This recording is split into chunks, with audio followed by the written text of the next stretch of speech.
ശബരിമലയിലെ അയ്യപ്പ സംഗമത്തിന് സർക്കാർ ഒരുങ്ങാണ്. അപ്പോൾ SNDPയുടെ നിലപാട് എന്താണെന്ന്? ആഗോള സംഗമമല്ലേ സർക്കാർ നടത്തുന്നത്. ദേവസ്വം ബോർഡ് ഒരു ആഗോള സംഗമം നടത്തുമ്പോൾ അത് നല്ലതാണ് എന്നുള്ളതാണ് ഞങ്ങളുടെ അഭിപ്രായം.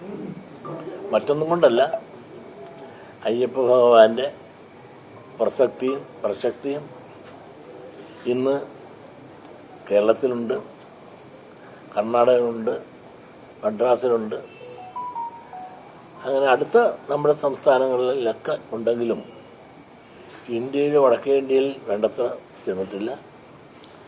അതുകൂടാതെ ഇന്ന് ആഗോളതലത്തിൽ അയ്യപ്പൻ്റെ പ്രസക്തി പ്രചരിപ്പിക്കാനും ഭക്തജനങ്ങളെ കേരളത്തിലേക്ക് ആകർഷിപ്പിക്കാനും സാധിച്ചാൽ അത് ഏറ്റവും നല്ലൊരു കാര്യവും മാത്രമല്ല.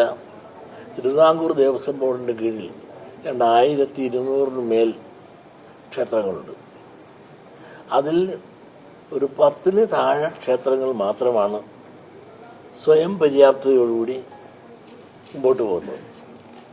ബാക്കിയുള്ള 1000-നടുത്തോളം ക്ഷേത്രങ്ങൾ അയ്യപ്പ ഭഗവാന്റെ കാരുണ്യം കൊണ്ടും അവിടുത്തെ വരുമാനം കൊണ്ടും ആണ് അവിടുത്തെ എല്ലാം ചെലവുകളെല്ലാം നടന്നു പോകുന്നത്.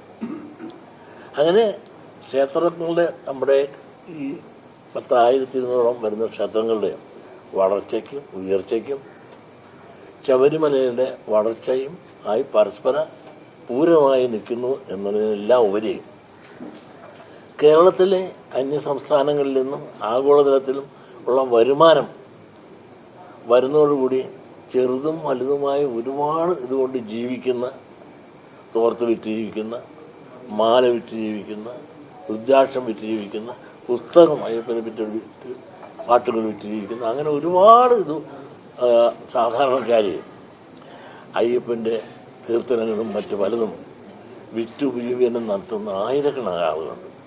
അവർക്കും ഇതൊരു വലിയൊരു പ്രചോദനമാണ്, ജീവിതമാർഗമാണ്.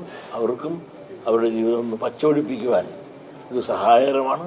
അതിനെല്ലാം ഉപരി നമ്മുടെ കേരളത്തിൻ്റെ സാമൂഹികവും സാമ്പത്തികവുമായ വളർച്ചയ്ക്ക് കൂടി ഈ സമ്പത്ത് കേരളത്തിലേക്ക് വരുമ്പോൾ അത് സഹായകരമാകും എന്ന് വിശ്വസിക്കുന്ന ഒരാളാണ് ഞാൻ.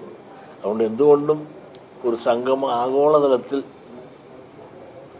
ഇന്ന് ശബരീശനെ അറിയാനും അറിയിക്കുവാനും ഭക്തജനങ്ങളെ ഇവിടത്തേക്ക് ആകർഷിക്കുവാനും വേണ്ടി ഇന്ന് ഗവൺമെൻറ്റും തിരുവിതാംകൂർ ദേവസ്വം ബോർഡും ഒന്നിച്ചെടുത്തിരിക്കുന്ന ആ സംഗമം കൂടുതൽ വിജയകരമായി ഭവിക്കട്ടെ എന്നാണ് ഞങ്ങളുടെ എല്ലാം SNDP യോഗത്തിൻ്റെ പ്രത്യേകിച്ചും പ്രാർത്ഥന.